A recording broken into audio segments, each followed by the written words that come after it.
Welcome back to Sika Strength and welcome back to the Sika Stan news show. Today is brought to us by the Sika Strength Masterclass. Sika Strength Masterclass is available at the University of Sikistan. It is approximately 25 plus years of coaching and training, all put into a masterclass that's about 4 hours long on the snatch, technique, assistance work and programming, all of the stuff that, to be honest, I wish we could have had when we started weightlifting. It would have eliminated so many obstacles.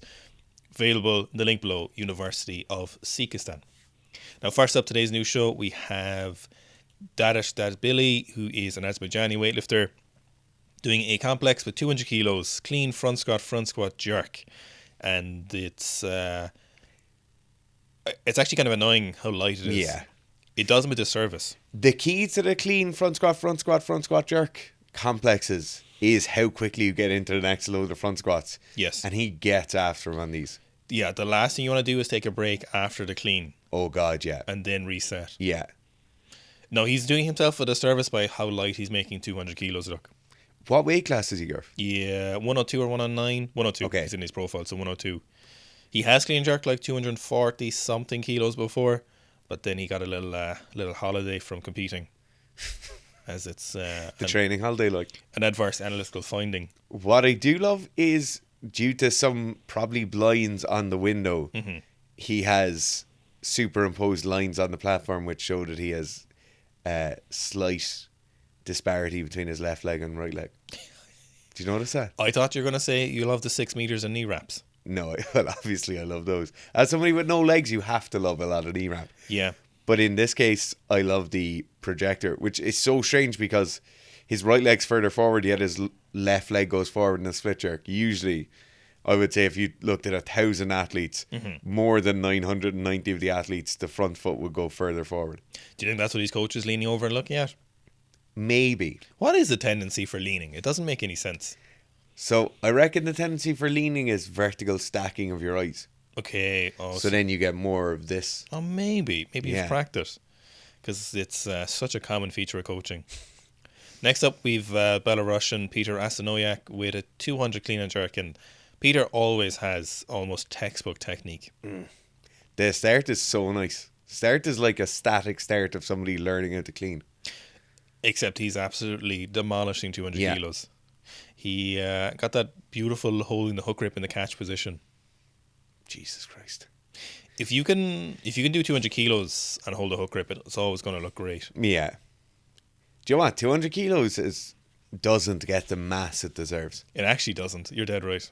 200 kilos is a massive lifetime of work to get there. And now people are just like, oh, why isn't he doing 210 or 215?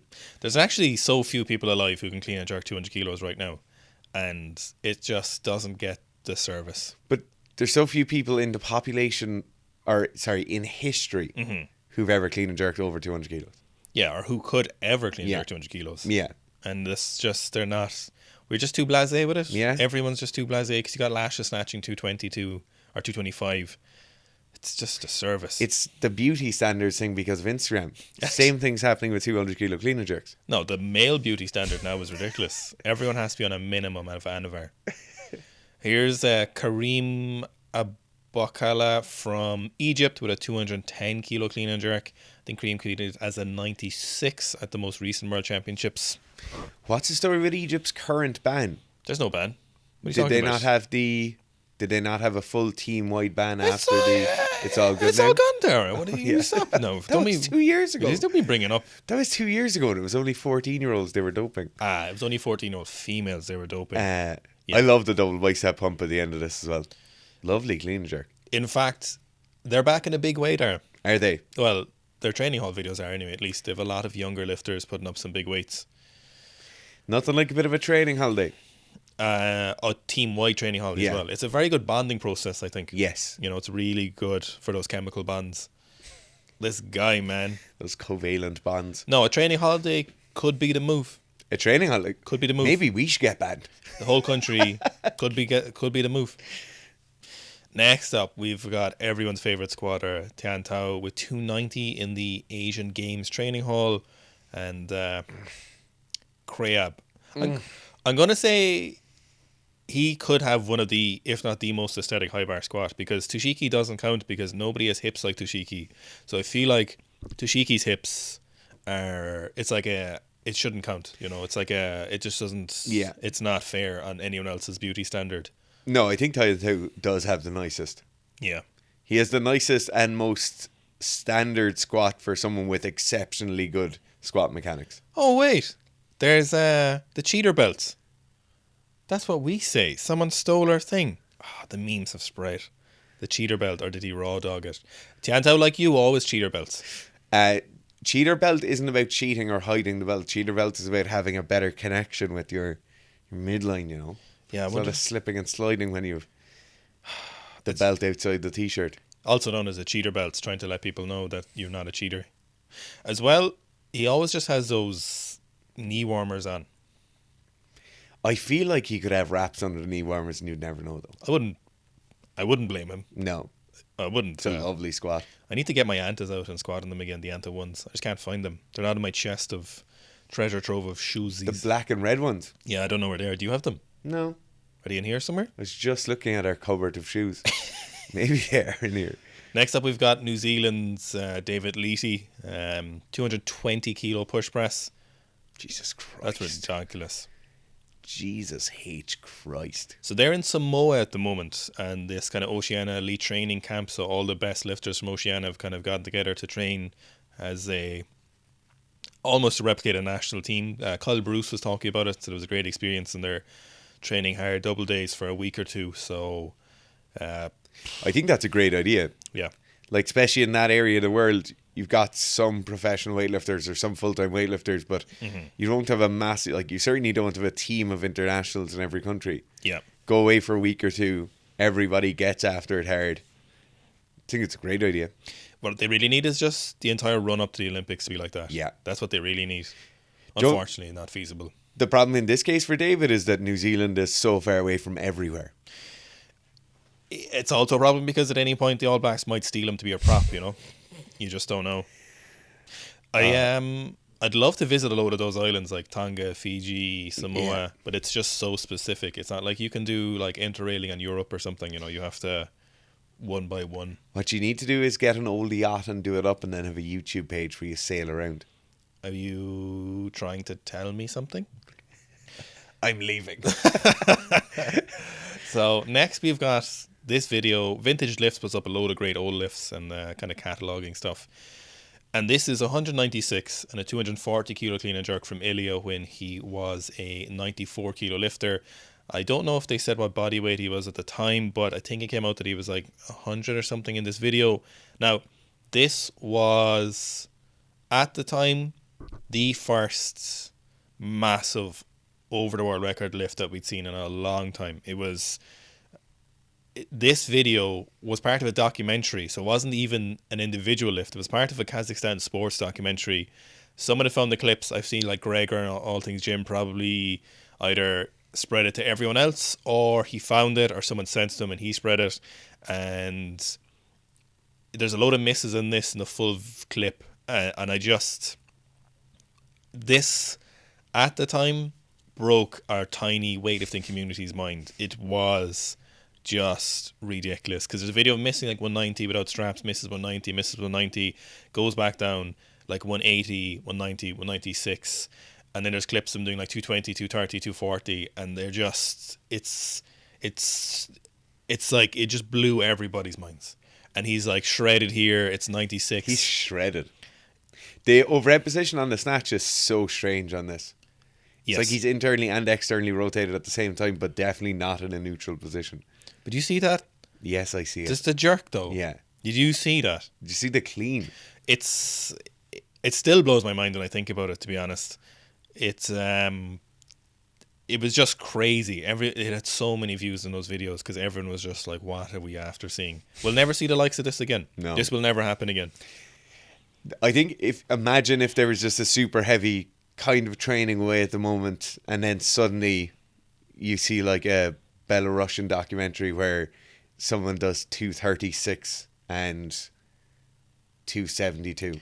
But I don't want it to be a super heavy. I don't want the big I guys. know. I want someone yacked and lean to be doing it. I want it demolishing stuff. Look, he's just dancing all the time. It was crazy. It was, yeah. Next up, we've got Robu Marin with 89 kilo lifter with a 175. Put up a spat of videos there in the last few days or week or so. He's very limmy, isn't he? Yes, and he has got that weird stanky leg thing going on. Yeah. It's a very strange squat position when you see people at it. I'd love to know if his back squat's like that. Oh, funny you asked that. We got a back squat here, but here's a 205 kilo clean and jerk. Clean and jerk speed is incredible. The turnover very, very, very fast. Yeah, so nice. Something very reassuring about the training hall as well. Yes, very Eastern Europe. Here's 275 kilo back squat as well. Not quite enough for the 89 to be clean and jerking the weights he needs to be clean and jerking to be competitive as an 89. He doesn't look like he's 89 kilos. He doesn't. No, I think he's kind of moved up from the 81s because it's not an Olympic class. Oh, okay. Anytime you see those stuck into the ground squat stands, though, you know it's a serious training centre. It's something very comforting about this training centre. Yeah. We don't see a lot of those anymore. It's kind of like the Romanian ones. I feel like there's a lot of like odd pulling straps around the place. Just Yes. like one on its own in the corner. Yeah, there's a lot of knee wraps and wrist wraps hanging up and stuff. Yeah, there's a lot of pairs of socks on radiators. I just don't agree with that one knee sleeve thing. No. It's not right. I'd actually say it's wrong. I'd go so far as to go in the opposite direction. Yeah, no, you're just better wearing two even if you're injured on one side. Now, speaking of someone who's not injured on any side, we have John Haack on the comeback from strongman, just a little off season, and now he's coming back for powerlifting, and he's squatting 355 kilos. Now remember, John Haack competes in the 90 kilo class in powerlifting usually. That is absurd. Absolutely obnoxious. Nearly 4 times body weight. Yeah, he's probably, I think he usually walks around at like 94 or 95, I think you're saying before. Christ. The walkout looks like the most difficult part of this. Like the squat itself looks simple. He's just a little shaky on the walkout. Now, obviously, it's 355 kilos. But just in comparison to how easy the squat looks. This is Ilya Ilyin in 2011. Yeah. And it's just, I think powerlifters do appreciate what's going on with John Haack, though, being absolutely obnoxious. Yeah, it's absolutely insane. Here we have Liley Riley squatting 260 kilos at 78 kilo body weight in wraps. I don't think this is in a squat suit. It looks like just like a singlet, but it's 260 at 78 female lifter. That is absolutely crazy. Yeah. Even if it's in a suit, it's still insanely impressive. But the thoughts of this being done raw by a female 6 or 8 years ago, Yes. would be absolutely ludicrous. No way. Nobody would think that. My big gripe here, and it's nothing to do with the squat itself, is why in the name of God are powerlifting competitions lit like some sort of demonic presentation? Yeah, it's either loads of flashing lights and loads of smoke. Yeah. And techno music, or it's like just kind of dark like this. What's going on? Don't know. Just the inconsistencies. No other sport does this. Lee Sang is squatting 260 something as a 73, and a lot of people are, and we are also massively impressed by his squatting strength. So just to put this kind of in perspective, 260 at 78. A lot more there. Yeah. Definitely another 5, maybe 10 kilos more. Yeah. Speaking of obnoxiously strong female powerlifters, we've got Denise Herber. We've seen her on the show before with 275 kilos for a double. Her conventional positions are nice. Very, very nice. Always Yeah. pulls conventional. Really nice. Very textbook conventional pulling as well. Yeah. They're, like, that's going to conventional deadlift. If you're coaching someone, you'd send them that video and be like, try and emulate nearly all of this. Yeah, you get your feet under your hips, pull the slack out of the barbell, kind of vertical shin angle, shoulders on top of the barbell. 275 for a double. No crazy overextension, no crazy ripping on the bar. Yeah, hip starts from top down. Yeah. Not like rocking forward and backwards. No, so good. Here we've got MM Strength, also known as Mason. He is a Team GB powerlifter, competes in the 140 kilo class, and we've got a 360 kilos for 3 back squat. Jesus Christ. In vivos by the looks of things. Very, Did you say 140 kilo class? yes. It's a very good idea to have that kind of like big heavy dude class. Yeah. I much prefer it rather than it being like 110 and then everything over 110 is super heavy. I don't know if it's an IPF class or not. I don't know. Because, not to throw any dispersions at anyone, but if there's a 140 kilo class, it's kind of like the 120 kilo class as well. It's basically made for people who are on gear and are units. Yes, Like absolutely, yeah. If you have someone in the 140 class, they're probably, if they're not on gear, probably going to be a bit messy. Yeah. And like yeah. Mason here is not messy. Mason's definitely not messy. Looks like he's in very good nick. To be honest, I was surprised to see he was 140 kilos in the class. Yeah, he looks quite tall though. Yeah. Even tall guys would still be messy at 140 kilos, as you yourself know. As I'd well know, yeah. At being 150 kilos currently. It's just... I know like the 308 class used to be a big thing in powerlifting. You would have heard a lot of the powerlifters talk about that 308 pound class. To be honest, I think weightlifting is missing something like that. Not 140 kilos, but like 120 kilos. Weightlifting is missing a lot of things, and the weight classes are only one of many problems. Next, we've got Shane Hunt. Shane is squatting 300 kilos for 3 in the high bar back squat. Shane is on the comeback. I know his squat had a lot of problems the last couple of months, but he seems to be making some moves again. I really like his high bar positions. I really, really do. It's because he's a big, strong dude. It's because he's a big, strong guy. But I think a lot of other big guys who probably aren't as strong can learn a lot from that. Mm-hmm. Like just getting that stance out slightly wider than what you'd probably typically see a high bar back squat being. You don't necessarily have to wear weightlifting shoes or have a raised heel, but very, very nice. I'm not sure of what the discrepancy between Shane's high bar and low bar squatting is. And we haven't seen a lot of his squat in the last kind of most of this year, actually. I think he's had a lot of problems. He said he was only squatting kind of once a month or so. So it'll be very interesting to see what the low bar is at the moment. I haven't heard anything from him about upcoming comps or anything like that. I think he's comp pretty soon, in a couple of weeks. Okay. His low bar and high bar look very, very similar, except for the bar placement. Yes. Like the depth is the same, the leg angles look quite similar. The back angle looks even relatively similar. Which, to be honest, is exactly how it should be. Yeah, pretty much.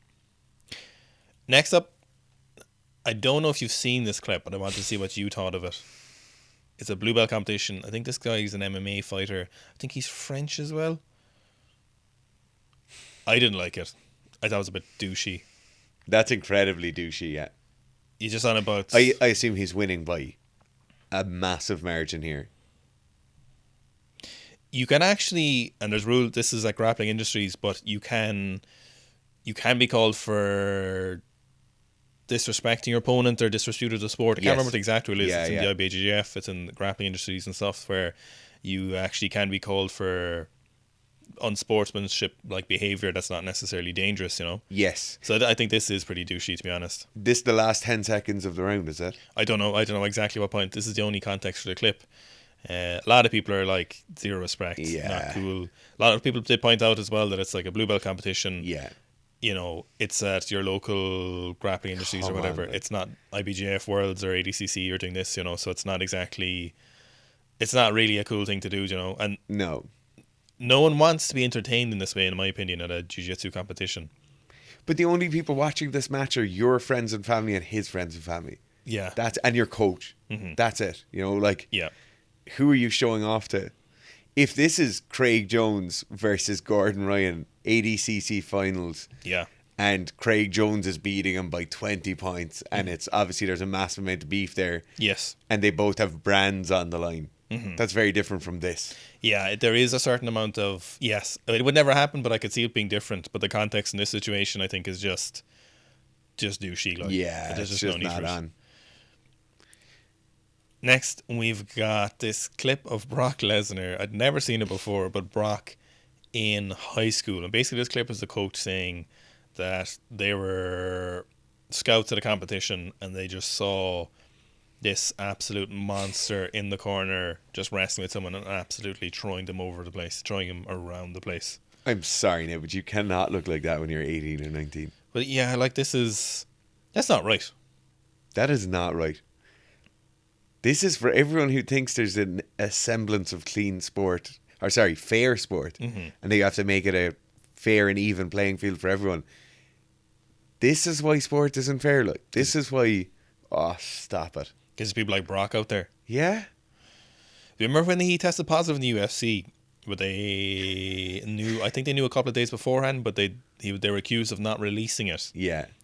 Jesus Christ. Oh my God. Holy shit. So they were accused of not releasing it just to let the fight go ahead. And I can't remember who he was fighting, but I think the dude who was fighting said they knew, and they were trying to put a lawsuit and say they put him in willful danger. And I don't know if anything ever came of that.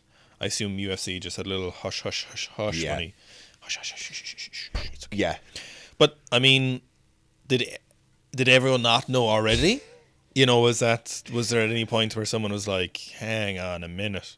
Yeah, when you look like that, and when he was fighting in the UFC, he had a picture of a fighting knife tattooed on his chest. With the knuckle duster. Yeah. Yeah, with the little the knuckle guard duster. Yeah. Come on, lads. It would make you think. Shape, like, he's in university here. This is when he's for Michigan. I think that's a Michigan singlet. He's young. Michigan State, Rhode Island. Massachusetts, Rhode Island. Yeah, that most muscular there is ridiculous. It's kind of great to see. I feel like I'd love to know, is there drug testing in collegiate wrestling in America? I think it's like drug tested. Is it like this? Like, it's like rugby in Ireland, like. You mean any rugby anywhere in the world? Yeah, this most muscular. He's so jacked. I'd love to see if there's any training videos of him back in the DAY. Not that he's not even ridiculously yacked now. Yeah. But I'd love to know if there was any videos of him back then, just in the weight room. If you know of a video of Brock Lesnar training, please do drop it in the comments down below, and we'll do a video just on reaction to that, because by God, he's in good nick.